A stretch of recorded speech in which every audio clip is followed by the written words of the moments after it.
나이가 들수록 아침 공기가 예전과 다르게 느껴집니다. 같은 음식을 먹어도 속이 더부룩하고 밤에 잠자리에 들면 괜히 가슴이 답답해집니다. 예전에는 아무렇지 않게 먹던 반찬 하나가 어느 날부터는 몸의 신호를 바꾸어 놓습니다. 그 대표적인 음식이 바로 김치입니다. 평생을 함께 해온 음식이기에 김치는 늘 몸에 좋은 것이라고 믿고 계시지만 60세 이후의 몸은 더 이상 예전과 같지 않습니다. 많은 분들이 이렇게 말씀하십니다. 김치는 발효 음식이니까 무조건 건강에 좋지 않나요? 맞습니다. 김치는 분명 훌륭한 발효식품입니다. 장내 유익균을 늘리고 면역을 돕고 식탁의 균형을 잡아주는 중요한 역할을 해왔습니다. 실제로 김치 속의 유산균은 젊은 시절에는 소화를 돕고 변비를 줄이며 식욕을 살리는 데 도움을 줍니다. 이것은 의학적으로도 잘 알려진 사실입니다. 하지만 여기서 하나 짚고 넘어가야 할 중요한 현실이 있습니다. 김치가 좋은 음식이라는 사실은 변하지 않지만 김치를 받아들이는 몸의 조건은 나이가 들수록 달라진다는 점입니다. 이 차이를 이해하지 못하면 약이 되어야 할 음식이 오히려 부담이 될 수 있습니다. 제가 진료실에서 자주 만나는 70대 환자 한 분이 계십니다. 이분은 평생 김치를 즐겨 드셨고 지금도 식사 때마다 김치가 없으면 밥을 못 드신다고 하셨습니다.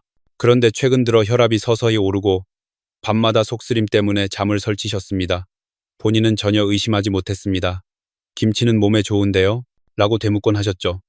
하지만 식습관을 자세히 살펴보니 하루 3끼 모두 김치를 곁들이고 계셨고 국물까지 함께 드시는 경우도 많았습니다.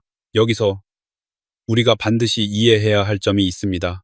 노년기의 몸은 염분을 배출하는 능력, 위산을 조절하는 능력, 그리고 장내 균형을 회복하는 속도가 모두 느려집니다. 젊을 때는 아무 문제 없던 식습관이 나이가 들면 서서히 부담으로 바뀌는 이유가 여기에 있습니다. 김치에는 유익한 유산균과 함께 상당한 양의 나트륨이 들어 있습니다. 또한 고춧가루, 마늘, 생강과 같은 자극적인 성분도 포함되어 있습니다. 어떤 분에게는 이 조합이 장을 깨우는 힘이 되지만 다른 분에게는 위를 자극하고 혈압을 흔드는 요인이 됩니다. 문제는 그 차이가 겉으로는 잘 드러나지 않는다는 점입니다. 몸은 조용히 신호를 보내지만 우리는 그것을 나이 탓으로 넘기기 쉽습니다. 의학계에서도 김치에 대한 논의는 단순하지 않습니다. 발효식품의 장점은 분명하지만 고령자에게 동일한 양과 방식으로 적용해도 되는지에 대해서는 의견이 나뉩니다. 일부 연구에서는 김치가 장내 환경을 개선한다고 말하지만 다른 연구에서는 고염 시기가 고혈압과 신장 기능에 부담을 줄 수 있다고 경고합니다. 즉, 김치 자체가 문제가 아니라 누가, 얼마나, 어떻게 먹느냐가 핵심입니다. 여기서 한 가지 질문을 드리고 싶습니다. 지금 드시는 김치는 정말 지금의 몸에 맞는 방식일까요? 이 질문은 김치를 끊으라는 의미가 아닙니다. 오히려 김치를 더 현명하게 먹기 위한 출발점입니다. 노년기의 건강은 극단적인 금지보다 세심한 조절에서 지켜집니다. 평생 함께 해온 음식을 다시 한번 점검하는 것은 약해졌다는 신호가 아니라 몸을 더 잘 이해하게 되었다는 증거입니다. 이제부터 이 이야기에서는 김치가 노년기의 장 건강과 면역에 어떤 도움을 주는지, 또 어떤 상황에서는 부담이 되는지 하나씩 짚어보려 합니다. 김치를 계속 드셔도 되는 분은 누구인지, 반드시 조심해야 하는 분은 누구인지, 그리고 어떻게 먹으면 안전한지까지 차분히 살펴보겠습니다. 지금 이 부분을 이해하시면 앞으로의 선택이 훨씬 편안해질 것입니다. 나이가 들면 가장 먼저 변화를 느끼는 곳이 바로 장입니다. 예전에는 하루만 변비가 생겨도 금세 회복되었지만 어느 순간부터는 며칠씩 더부룩함이 이어지고 식사를 해도 속이 개운하지 않습니다. 많은 분들이 이를 노화의 자연스러운 현상이라고 받아들이지만 실제로는 장내 환경의 변화가 큰 영향을 미치고 있습니다. 의학적으로 잘 알려진 사실 하나를 먼저 말씀드리겠습니다. 노년기에는 장내 유익균의 다양성과 수가 감소합니다. 이로 인해 소화 효율이 떨어지고 가스가 차며 면역 반응도 함께 약해집니다. 이 지점에서 김치가 가진 장점이 분명하게 드러납니다. 김치는 대표적인 자연 발효식품입니다. 특히 잘 익은 김치에는 락토바칠루스 계열의 유산균이 풍부하게 들어 있습니다. 이 유산균은 장내에서 유해균의 증식을 억제하고 장벽을 보호하며 배변 리듬을 일정하게 유지하는 데 도움을 줍니다. 변비로 고생하는 노년층에게 김치를 소량 섭취했을 때 배변이 부드러워졌다는 임상 경험은 결코 드문 일이 아닙니다. 제가 기억하는 한 68세 남성 환자가 있습니다. 이분은 특별한 병은 없었지만 늘 배에 가스가 차고 화장실 가는 것이 불편하다고 호소하셨습니다. 약보다는 음식으로 해결하고 싶어 하셨기에 저는 김치를 완전히 피하지 말고 하루에 아주 소량만 식사 중간에 드셔보라고 조언했습니다. 한 달 뒤 다시 오셨을 때 배변 횟수와 복부 불편감이 눈에 띄게 줄어들었다고 말씀하셨습니다. 이처럼 김치는 적절할 때 장에 분명한 도움을 줄 수 있는 음식입니다. 여기서 흥미로운 점 하나를 짚고 가야 합니다. 많은 분들이 김치 유산균은 위산 때문에 대부분 죽는다고 생각합니다. 실제로 일부는 그렇습니다. 하지만 김치에 포함된 유산균 중 일부는 위산 환경에서도 비교적 잘 살아남아 장까지 도달하는 것으로 알려져 있습니다. 특히 장내 환경이 단순해진 노년기에는 소량의 유익균 변화도 체감 효과가 크게 나타나는 경우가 많습니다. 이것은 비교적 덜 알려진 사실입니다. 다만 학계에서는 한 가지 논쟁이 계속되고 있습니다. 김치 유산균이 시중의 프로바이오틱스보다 더 효과적인가에 대해서는 의견이 엇갈립니다. 어떤 연구는 김치의 복합 발효 구조가 장내균 다양성에 유리하다고 말하지만 다른 연구는 염분과 자극 성분을 고려하면 보충제 형태가 더 안전할 수 있다고 주장합니다. 즉, 김치는 장에 도움이 될 수 있지만 만능 해결책은 아닙니다. 또 하나 중요한 포인트가 있습니다. 김치가 장에 도움이 되려면 속도를 늦춰야 합니다. 급하게 먹거나 많은 양을 한 번에 섭취하면 오히려 장이 놀라 복통이나 설사를 유발할 수 있습니다. 특히 장이 예민해진 노년기에는 이런 반응이 더 쉽게 나타납니다. 김치는 약처럼 조금씩 꾸준히 접근해야 효과가 나타납니다. 여기서 스스로에게 한번 질문해 보시기 바랍니다. 김치를 먹고 나서 속이 편안해지나요? 아니면 더 불편해지나요? 이 질문의 답이 바로 본인의 장 상태를 알려주는 힌트입니다. 김치를 먹고 배가 편안해지고 화장실이 수월해진다면 현재 장내 환경에는 도움이 되고 있다는 신호일 수 있습니다. 반대로 복부 팽만이나 속쓰림이 생긴다면 양이나 방식이 맞지 않는 것입니다. 정리해보면 김치는 노년기의 장 건강에 분명한 이점을 가질 수 있습니다. 하지만 그 효과는 자동으로 따라오는 것이 아니라 몸의 반응을 살피며 조절할 때 비로소 나타납니다. 다음 장에서는 김치가 면역력과 염증 반응에 어떤 영향을 미치는지, 그리고 왜 어떤 분들에게는 더 큰 도움이 되는지 이어서 이야기해 보겠습니다. 나이가 들수록 감기에 한 번 걸리면 회복이 느려지고 작은 염증 하나가 오래 남습니다. 예전에는 대수롭지 않게 넘기던 잇몸 통증, 관절의 뻐근함, 피부의 잔염증이 쉽게 가라앉지 않습니다. 이것은 단순한 체력 저하가 아니라 노년기에 자연스럽게 나타나는 면역 반응의 변화 때문입니다. 의학적으로 분명한 사실 하나가 있습니다. 60세 이후에는 면역세포의 반응 속도와 조절 능력이 동시에 떨어집니다. 그 결과 외부 감염에는 약해지고 몸속에서는 미세한 염증이 오래 지속되는 만성 저등급 염증 상태가 되기 쉽습니다. 이 지점에서 김치가 가진 또 하나의 역할이 주목받습니다. 김치에는 유산균뿐 아니라 발효 과정에서 생성되는 다양한 항산화 물질과 식물성, 활성 성분이 들어 있습니다. 배추, 마늘, 고춧가루, 생강에 포함된 성분들은 체내에서 염증 반응을 과도하게 키우지 않도록 돕는 작용을 합니다. 특히 소량의 김치를 꾸준히 섭취했을 때 일부 노년층에서는 감기 빈도가 줄거나 회복 기간이 짧아졌다는 임상적 경험도 보고됩니다. 이것은 면역을 강하게 자극해서가 아니라 균형을 잡아주는 방향으로 작용하기 때문입니다. 제가 오래전 진료했던 한 72세 여성 환자가 떠오릅니다. 이분은 겨울만 되면 잔감기와 몸살을 반복하셨습니다. 약을 늘리기보다는 식습관을 점검하던 중 평소 김치를 거의 드시지 않는다는 점을 알게 되었습니다. 위장이 크게 약하지 않았기에 저는 하루에 2~3젓가락 정도의 덜 짠 김치를 점심 식사와 함께 드셔보시라고 권했습니다. 그 다음 해 겨울 감기로 병원을 찾는 횟수가 눈에 띄게 줄었다고 말씀하셨습니다. 물론 이것이 김치 하나의 효과라고 단정할 수는 없지만 식탁의 작은 변화가 면역 리듬에 영향을 줄 수 있음을 보여주는 사례였습니다. 여기서 흥미로운 사실 하나를 말씀드리겠습니다. 김치의 면역 효과는 유산균 자체보다도 발효 과정에서 만들어지는 부산물에서 비롯된다는 의견도 있습니다. 발효 중 생성되는 짧은 사슬 지방산과 생리활성 물질이 면역세포의 과민 반응을 완화하는 데 기여할 수 있다는 것입니다. 이 부분은 아직 연구가 진행 중이며 학계에서도 의견이 완전히 일치하지는 않습니다. 어떤 연구는 김치 섭취가 염증 지표를 낮춘다고 보고하지만 다른 연구는 개인차가 매우 크다고 지적합니다. 바로 이 개인차가 핵심입니다. 김치는 면역을 돕는 음식이 될 수도 있지만 동시에 자극적인 성분으로 인해 오히려 염증 반응을 키우는 계기가 될 수도 있습니다. 특히 위장 점막이 약하거나 몸에 열이 많은 분들은 김치를 먹은 뒤 입안이 헐거나 속이 쓰린 경험을 하기도 합니다. 이런 경우에는 면역에 도움이 되기는커녕 몸에 부담을 주는 방향으로 작용합니다. 그래서 저는 항상 이렇게 말씀드립니다. 면역에 좋은 음식은 먹고 나서 몸이 편안해지는 음식입니다.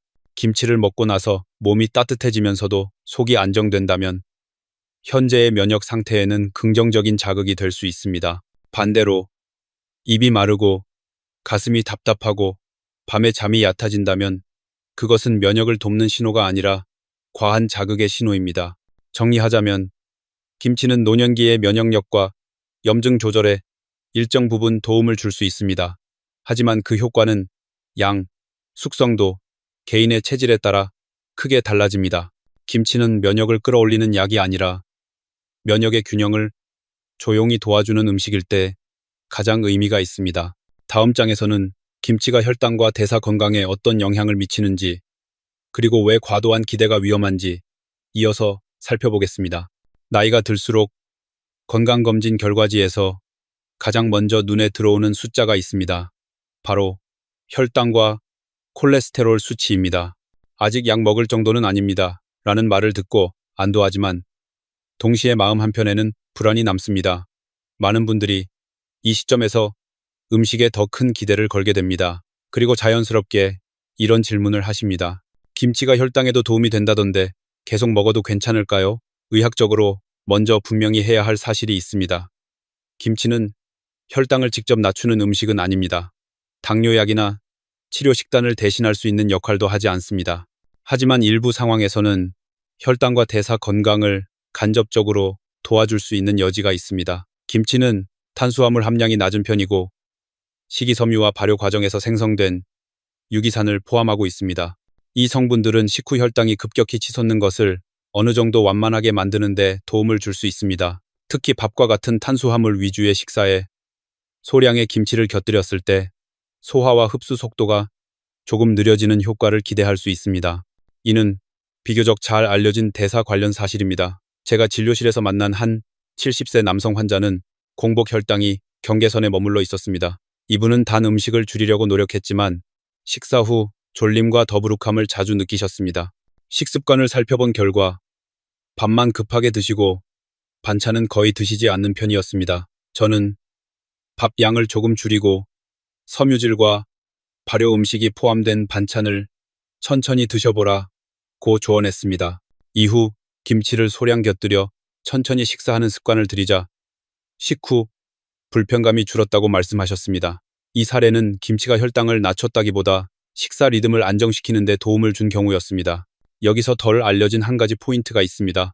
김치의 발효 과정에서 생성되는 일부 성분은 장내 미생물을 통해 인슐린 반응에 간접적인 영향을 줄 수 있다는 연구들이 있습니다. 장내 환경이 안정되면 혈당 변동폭이 줄어들 가능성이 있다는 것입니다. 하지만 이 부분은 아직 연구마다 결과가 엇갈립니다. 어떤 연구는 긍정적인 변화를 보고하지만 다른 연구는 통계적으로 의미 있는 차이를 보이지 않았다고 말합니다. 즉, 학문적으로 확정된 결론은 아닙니다. 이 점에서 가장 조심해야 할 것이 바로 과도한 기대입니다. 김치가 혈당에 좋다는 이야기를 듣고 오히려 김치 섭취량을 늘리는 분들이 있습니다. 하지만 김치에는 염분이 많고 일부 제품에는 설탕이나 젓갈 성분이 추가되어 있습니다. 이런 김치를 많이 섭취하면 혈당보다 먼저 혈압과 신장, 심혈관 부담이 문제가 될 수 있습니다. 특히 노년기에는 한 가지 수치를 잡으려다 다른 균형을 무너뜨리기 쉽습니다. 여기서 스스로에게 던져야 할 질문이 있습니다. 김치를 먹는 목적이 혈당 관리인가요? 아니면 식사를 더 편안하게 하기 위함인가요? 이 질문의 답이 중요합니다. 김치는 혈당 관리의 주인공이 아니라 조연일 때 가장 안전하고 효과적입니다. 밥을 줄이고 단 음식을 피하고 규칙적으로 움직이는 기본이 먼저 갖춰질 때 김치는 그 옆에서 작은 도움을 줄 수 있습니다. 정리하면 김치는 노년기의 혈당과 대사 건강에 제한적인 도움을 줄 수는 있지만 결코 해결책은 아닙니다. 김치를 많이 먹어서 혈당을 잡겠다는 생각은 위험한 착각이 될 수 있습니다. 다음 장에서는 김치가 고혈압을 가진 노년층에게 왜 문제가 될 수 있는지, 그리고 가장 조심해야 할 지점을 구체적으로 살펴보겠습니다. 나이가 들수록 혈압 수치는 조용히 변합니다. 특별히 어지럽거나 두통이 없어도 어느 날 건강검진에서 조금 높습니다라는 말을 듣게 됩니다. 많은 분들이 이 정도는 괜찮다고 생각하며 예전과 같은 식습관을 유지합니다. 하지만 고혈압은 증상이 없을수록 더 주의해야 하는 질환입니다. 그리고 이 지점에서 김치는 노년층에게 가장 민감한 음식 중 하나가 됩니다. 의학적으로 분명한 사실부터 말씀드리겠습니다. 나트륨 섭취가 많아질수록 혈압은 상승합니다. 이것은 거의 모든 고혈압 진료 지침에서 공통으로 강조하는 내용입니다. 김치는 발효식품이라는 장점과 동시에 상당한 양의 나트륨을 포함하고 있습니다. 특히 전통적인 방식으로 담근 김치나 오래 숙성된 김치는 염분 농도가 더 높아지는 경우가 많습니다. 제가 진료실에서 자주 만나는 고혈압 환자분들 중 상당수가 이렇게 말씀하십니다. 짜게 먹지는 않아요. 그냥 김치만 조금 먹습니다. 하지만 문제는 바로 이 조금입니다. 하루 3끼 식사마다 김치를 곁들이고 국물까지 함께 드신다면 본인이 인식하는 것보다 훨씬 많은 염분을 섭취하고 있을 가능성이 큽니다. 특히 노년기에는 신장이 염분을 배출하는 능력이 떨어지기 때문에 같은 양의 김치라도 젊을 때보다 혈압에 더 큰 영향을 줄 수 있습니다. 여기서 하나의 실제 사례를 떠올려 보겠습니다. 75세 여성 환자 한 분은 혈압약을 꾸준히 복용하고 있었지만 아침 혈압이 자주 높게 나왔습니다. 운동과 수면에는 큰 문제가 없었기에 식습관을 자세히 살펴보았습니다. 알고 보니 아침마다 김치와 김칫국을 함께 드시는 습관이 있었습니다. 김치를 끊으라는 것이 아니라 김칫국을 줄이고 김치를 한두 젓가락으로 제한하도록 조정한 뒤 혈압 변동폭이 눈에 띄게 줄었습니다. 이 사례는 김치가 고혈압에 미치는 영향을 잘 보여줍니다. 덜 알려진 사실 하나를 말씀드리자면 김치의 염분 문제는 단순히 혈압 숫자만의 문제가 아닙니다. 과도한 나트륨은 체내 수분을 잡아두어 심장과 혈관에 지속적인 부담을 줍니다. 이 부담은 서서히 누적되기 때문에 갑작스러운 증상 없이도 심혈관 위험을 높일 수 있습니다. 특히 발이 잘 붓거나 밤에 소변을 자주 보는 분들은 염분 섭취를 더 세심하게 관리해야 합니다. 학계에서도 이 부분에 대한 논의는 비교적 명확한 편입니다. 김치의 발효 효과를 인정하면서도 고혈압 환자에게는 염분 조절이 우선이라는 데에는 큰 이견이 없습니다. 다만 일부 연구에서는 저염 김치나 물에 한번 헹군 김치의 경우 혈압 부담을 줄일 수 있다고 보고합니다. 하지만 이 역시 개인차가 크고 안전하다고 단정할 수는 없습니다. 여기서 중요한 질문을 하나 드리겠습니다. 김치를 먹고 난 뒤 몸이 가벼워지나요? 아니면 더 무거워지나요? 식사 후 얼굴이나 발이 붓는 느낌, 가슴 답답함이 있다면 그것은 혈압과 염분 균형이 흔들리고 있다는 신호일 수 있습니다. 고혈압을 가진 노년층에게 김치는 무조건 피해야 할 음식은 아니지만 가장 조심해서 다뤄야 할 반찬임은 분명합니다. 정리하면 김치는 고혈압이 있는 노년층에게 이전보다 위험이 먼저 나타날 수 있는 음식입니다. 양과 빈도를 조절하지 않으면 약으로 관리하던 혈압 균형이 쉽게 무너질 수 있습니다. 다음 장에서는 김치가 위장이 약한 노년층에게 어떤 부담을 주는지, 그리고 흔히 놓치는 신호들을 이어서 살펴보겠습니다. 나이가 들수록 속이 예전 같지 않다는 말을 자주 하게 됩니다. 같은 음식을 먹어도 예전보다 더 빨리 더부룩해지고 밤이 되면 속쓰림이나 답답함 때문에 잠을 설치는 날이 늘어납니다. 많은 분들이 이를 단순히 소화력이 약해졌다라고만 생각하지만 실제로는 위장 점막의 방어력이 떨어진 결과인 경우가 많습니다. 의학적으로 잘 알려진 사실이 있습니다. 노년기에는 위 점막을 보호하는 점액 분비와 혈류가 감소합니다. 그 결과 위산에 대한 저항력이 약해지고 자극적인 음식에 훨씬 민감해집니다. 이 상태에서 김치처럼 매운맛과 산성을 동시에 가진 음식은 위장에 부담을 줄 가능성이 커집니다. 김치를 드시고 나서 속이 쓰리거나 가슴이 타는 듯한 느낌, 트림이 잦아지는 경험을 하신 적이 있다면 그냥 넘기지 말아야 합니다. 이는 단순한 소화불량이 아니라 위 점막이 자극을 받고 있다는 신호일 수 있습니다. 특히 공복에 김치를 드시거나 저녁 늦게 김치를 먹는 습관은 이런 증상을 더 악화시킵니다. 제가 기억하는 한 73세 남성 환자가 있습니다. 이분은 특별한 병력은 없었지만 밤마다 속이 쓰려서 잠을 자주 깬다고 하셨습니다. 처음에는 스트레스나 나이 탓으로 생각하셨지만 식습관을 살펴보니 저녁 식사 후에도 김치를 계속 곁들이고 계셨습니다. 김치를 완전히 끊기보다는 저녁에는 김치를 제외하고 점심에만 소량 섭취하도록 조정한 뒤 야간 속쓰림이 크게 줄었습니다. 이 사례는 김치와 위장 증상의 관계를 잘 보여줍니다. 여기서 한 가지 덜 알려진 사실을 말씀드리겠습니다. 김치의 발효산은 장에서는 도움이 될 수 있지만 위에서는 오히려 자극으로 작용할 수 있습니다. 특히 위산 분비가 불규칙해진 노년기에는 산성 음식이 위산 역류를 유발하기 쉽습니다. 그래서 어떤 분들은 김치를 먹고 난 뒤 목이 따갑거나 입안이 마르는 느낌을 받기도 합니다. 학계에서도 김치와 위장 건강에 대한 의견은 나뉩니다. 일부 연구에서는 발효식품이 위장 운동을 촉진한다고 보고하지만 다른 연구에서는 위염이나 역류성 식도염이 있는 사람에게는 발효 자극성 음식이 증상을 악화시킬 수 있다고 경고합니다. 즉 김치는 위장이 건강한 사람에게는 문제가 없을 수 있지만 위장이 약해진 노년층에게는 신중함이 필요합니다. 이 지점에서 꼭 스스로에게 물어보셔야 합니다. 김치를 먹고 나서 속이 편안한가요? 아니면 불편한가요? 만약 김치를 먹은 날 밤에 잠이 얕아지고 속이 더부룩하다면 그것은 분명한 경고 신호입니다. 이런 경우에는 김치의 양을 줄이거나 숙성이 덜 된 김치를 선택하거나 식사 초반이 아닌 중간에 소량만 드시는 방식으로 조절해야 합니다. 정리하면 김치는 위장이 약한 노년층에게 생각보다 큰 자극이 될 수 있습니다.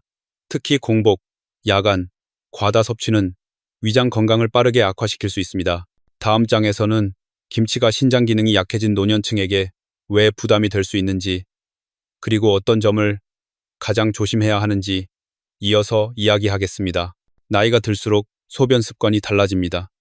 예전보다 밤에 화장실을 자주 가게 되고 소변량이 줄거나 거품이 눈에 띄는 경우도 있습니다. 많은 분들이 이를 단순한 노화 현상으로 받아들이지만 실제로는 신장 기능이 서서히 약해지고 있다는 신호일 수 있습니다. 이 변화는 조용히 진행되기 때문에 음식 선택이 더욱 중요해집니다. 의학적으로 분명한 사실이 있습니다. 60세 이후에는 신장의 여과 기능이 매년 조금씩 감소합니다. 이로 인해 염분과 노폐물을 배출하는 능력이 떨어지고 몸속 균형이 쉽게 흔들립니다.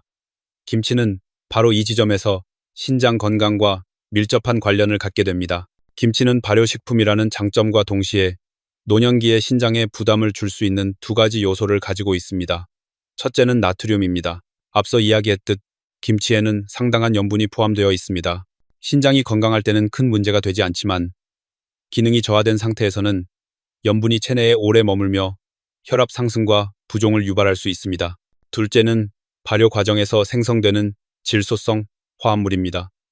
이는 대부분의 사람에게는 문제가 되지 않지만 신장 기능이 약한 경우에는 부담으로 작용할 수 있습니다. 제가 진료실에서 만난 한 78세 남성 환자는 특별한 증상이 없다고 생각하셨지만 검사 결과 신장 기능 수치가 서서히 나빠지고 있었습니다. 식습관을 점검해 보니 맵기 김치를 빠지지 않고 드시고 특히 국물까지 함께 섭취하는 습관이 있었습니다. 김치를 완전히 끊기보다는 김치 섭취 횟수를 줄이고 물에 가볍게 헹군 뒤 소량만 드시도록 조정한 후 신장 수치의 악화 속도가 눈에 띄게 느려졌습니다. 이 경험은 김치가 신장에 미치는 영향을 잘 보여줍니다. 덜 알려진 사실 하나를 말씀드리겠습니다. 신장은 염분뿐 아니라 수분 균형에도 민감합니다. 염분이 많은 김치를 섭취하면 갈증이 생기고 이로 인해 수분 섭취가 늘어날 수 있습니다. 하지만 노년기에는 수분 조절 능력도 떨어지기 때문에 이 균형이 쉽게 깨집니다. 결과적으로 몸이 붓거나 밤에 소변을 자주 보게 되는 악순환이 생길 수 있습니다. 학계에서는 신장 질환 환자의 시기에서 염분 제한이 가장 중요한 원칙이라는 데 의견이 일치합니다. 김치에 대해서도 예외는 아닙니다. 일부 연구에서는 저염 김치나 소량 섭취가 가능하다고 말하지만 이미 신장 기능이 떨어진 노년층에게는 조심해서 먹는다는 기준이 매우 엄격해야 합니다. 여기서 스스로에게 한번 물어보시기 바랍니다. 김치를 먹은 다음 날 몸이 더 붓는 느낌이 있나요? 발목이나 손이 잘 붓고 아침에 얼굴이 잘 가라앉지 않는다면 그것은 신장이 염분을 감당하지 못하고 있다는 신호일 수 있습니다. 이 경우 김치는 건강식품이 아니라 부담 요인이 됩니다. 정리하면 김치는 신장 기능이 약해진 노년층에게 가장 신중하게 접근해야 할 음식 중 하나입니다. 양과 방식에 따라 차이는 있지만 무심코 먹는 김치가 신장과 혈압 모두에 부담을 줄 수 있습니다. 마지막 장에서는 지금까지의 내용을 종합하여 노년기를 위한 김치 섭취의 현실적인 기준과 선택법을 차분히 정리해 드리겠습니다. 이제 김치에 대한 이야기를 천천히 마무리하려 합니다. 지금까지 살펴본 것처럼 김치는 분명 우리 식탁에서 소중한 음식입니다.